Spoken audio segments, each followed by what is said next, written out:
जैसे जैसे अमेरिका की करतूत का खुलासा हो रहा है वैसे वैसे ईरान का पारा चढ़ रहा है। खबर है कि ईरान ने इस बार कहीं और नहीं बल्कि इसी युद्धपोत के चारों तरफ अपने कामिकाजे और शाही ड्रोन मंडरा दिए। और यही नहीं, अब ईरान मन बना चुका है कि इस बार कुछ भी हुआ तो यह युद्धपोत न खदेड़ा जाएगा, न भगाया जाएगा, न डील होगी, सीधे सीधे इस युद्धपोत पर हमला करके इसे डुबो दिया जाएगा। खबर कहां से निकली मैं दिखाऊंगा और कौन सी वो चाल थी जो एक्सपोज होते ही ईरान का पारा चढ़ गया। इन सब के बीच एक बड़ी मिसाइल ईरान ने तान दी है इस युद्धपोत की तरफ। ये कौन सी मिसाइल है जिसने ट्रंप को पसीना पसीना कर दिया, वो भी दिखाऊंगा। और सबसे बड़ी बात यह कि बिल्कुल इसी युद्धपोत के करीब पहुंच गया ईरान के समर्थन में एक और युद्धपोत। ईरान के समर्थन में, जी हां, अमेरिका के इस युद्धपोत को एक और अमेरिकी प्रतिद्वंदी देश ने घेर लिया है। तो उसके बाद ट्रंप के सलाहकारों ने कहा यही मौका है, यहां से बच निकलिएगा, हमला मत करिएगा, बारूद की एक भी कण ईरान की तरफ ना जाने पाए वरना हालत खराब हो जाएगी। कहां, कैसे, क्यों खबर निकली अब दिखाता हूं। नमस्कार, मैं हूं प्राज्वल गौतम और आप देख रहे हैं टाइम्स एक्सप्रेस। मैं फिर बता दूं आपको, आज भी अमेरिका ईरान में, इसीलिए बार बार बताता हूं कि ताकत के बारे में आपको पता होना चाहिए, लेकिन समीकरण अलग है। ताकत और समीकरण में अंतर होता है। ताकत यह है कि अमेरिका ईरान के मुकाबले कई गुना ज्यादा ताकतवर है, लेकिन ईरान ना इराक है, ना सीरिया, ना अफगानिस्तान, ना यूक्रेन, ना गजा। ये वो जानता है अमेरिका। इसीलिए ईरान पर हमला करने की बात कहने वाले डोनाल्ड ट्रंप इन दिनों डील डील चिल्ला रहे हैं। वजह क्या है? वजह यह है कि ईरान के जो रडार में यह आ गया है युद्धपोत, और ईरान हमला भी नहीं करता और ना भी सोचता, लेकिन यह पता लगा कि ईरान को उलझाकर रखना चाहता था अमेरिका इस युद्धपोत के नाम पर, जिससे सारी तैयारियां इसी समुद्री क्षेत्र में लाकर खड़ी कर दी जाए। डिफेंस सिस्टम इधर खड़ा कर दो, मिसाइल इधर खड़ी कर दो, और दूसरे जो इलाके खुले हुए हैं, जो पड़ोसी देशों के खुले हुए हैं, खासतौर पर इराक वाला, वहां से आईएसआईएस की लड़ाके घुसा दो और फिर ईरान में दंगा कराओ, उसके बाद हमला कर दो। यानी इतना कमजोर कर दो कि इराक और सीरिया जैसी हालात हो और उसके बाद हमला करके मजा लो। लेकिन हो नहीं पाया। अब खबर क्या है, पहले ये देखिए। Iran is preparing to sink the USS Lincoln aircraft carrier. दावा है कि ईरान अमेरिका के इस अब्राहम लिंकन नाम के एयरक्राफ्ट को डुबोने की तैयारी कर चुका है। Again an Iranian drone is headed toward the Arabian Sea to conduct reconnaissance on the USS Abraham Lincoln and its carrier strike group.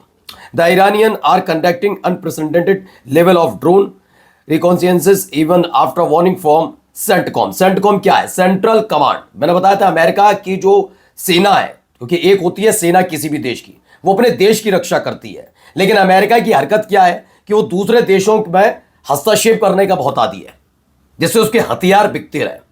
इसलिए अमेरिका को कई हिस्सों में, सेना को कई हिस्सों में बांट रखा है, जिसमें से मिडिल ईस्ट के लिए खास तौर पर ये मोर्चा तैयार किया है, जिसे यूएस सेंट्रल कमांड यानी सेंटकॉम कहा जाता है। अब सेंटकॉम इसे लेकर बेचैन है क्योंकि सेंटकॉम ने भी हाल ही में, जब रूस, चीन और ईरान का युद्धाभ्यास का ऐलान हुआ था, तब कहा था कि आप जो युद्धाभ्यास करने जा रहे हैं स्ट्रेट ऑफ हॉर्मुज में, उसको लेकर जरा पेशेवर रहिएगा, कोई घटना ना घटे, कोई मिसाइल, कोई बोट, कोई शिप टकराए नहीं, इन सब चीजों का ध्यान रखना होगा। लेकिन उसके बावजूद ईरान उसी युद्धपोत के आसपास अपने सबसे घातक कामिकाजे और शाही ड्रोन मंडरा चुका है। यह नाराजगी इसलिए भी है क्योंकि अमेरिका पीछे, पर्दे के पीछे रहकर अब भी डील करना चाहता है कई देशों के साथ जो ईरान के पड़ोसी देश हैं, जिससे ईरान पर आसानी से हमला हो सके। अब भी वो यही फिराक में है, और यह बात ईरान तक जैसे ही पहुंची, ईरान का पारा चढ़ गया है। ईरान डुबोने के लिए तैयार बैठा हुआ है। इन सब के बीच दो तस्वीरें निकली पनडुब्बी से उड़ती हुई। ये तस्वीर देखिए, ये जो मिसाइल जा रही है, ये कौन सी मिसाइल है अभी बताऊंगा आपको। इसकी मारक क्षमता 2600 किलोमीटर है। यानी 2600 किलोमीटर का मतलब सिर्फ अब्राहम लिंकन नहीं बल्कि अमेरिका भी जद में आता हुआ नजर आता है। लेकिन ये इतना आसान भी नहीं होगा, क्योंकि ईरान अगर ये मिसाइल दागेगा भी तो कई देशों से होकर गुजरेगी, और उन देशों में डिफेंस सिस्टम जो लगे वो रोक देंगे। और अमेरिका में भी डिफेंस सिस्टम अच्छा है, ये बात भी सच है।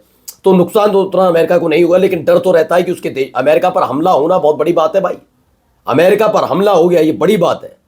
एक वो होता है जो धमाका हुआ, वो नहीं कह रहा हूं, कोई मिसाइल किसी ने दाग दी, बहुत बड़ी बात होती है। इसीलिए अब देखिए क्या है, ईरानियन नेवी, ईरान ने सक्सेसफुली अपना stealth Abu mehndi submarine missile को टेस्ट कर लिया है। यानी सफलतापूर्वक इसका टेस्ट रहा इसकी रेंज 2600 किलोमीटर बताई जा रही है।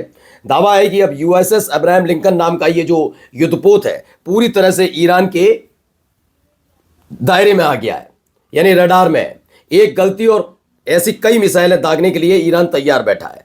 देखिए, इसके लिए वीडियो भी जारी किया गया, जरा देखिए।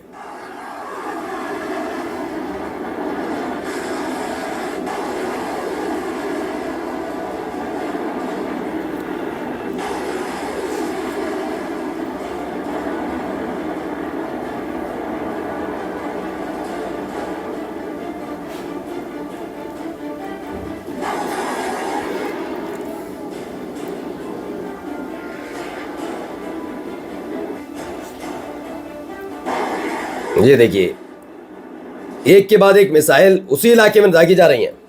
ये एंटी शिप मिसाइल मानी जाती है। ये देखिए, यहां से भी।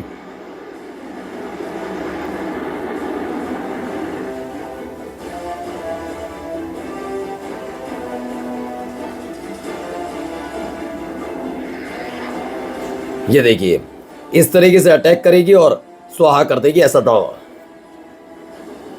अब क्या है, ईरान ने अपनी गादिर एंटीशिप मिसाइल को भी सबके सामने, missile to destroy USS Abraham Lincoln aircraft carrier. Iran has tested second largest test after America sending multiple warship jets and missile to Persian Gulf in range of 300 and 1500 किलोमीटर। एक तो 2600 kilometre वाली वो तैयार है ही है, एक और है गादिर नाम की एंटी शिप मिसाइल है। इसको भी न केवल तैनात किया गया है बल्कि सामने रख दिया है कि यूएसएस अब्राहम लिंकन पर इसे तान दिया गया है। ईरान का गुस्सा इसलिए भी चढ़ा हुआ है क्योंकि 10 दिन से ज्यादा का वक्त बीत चुका है।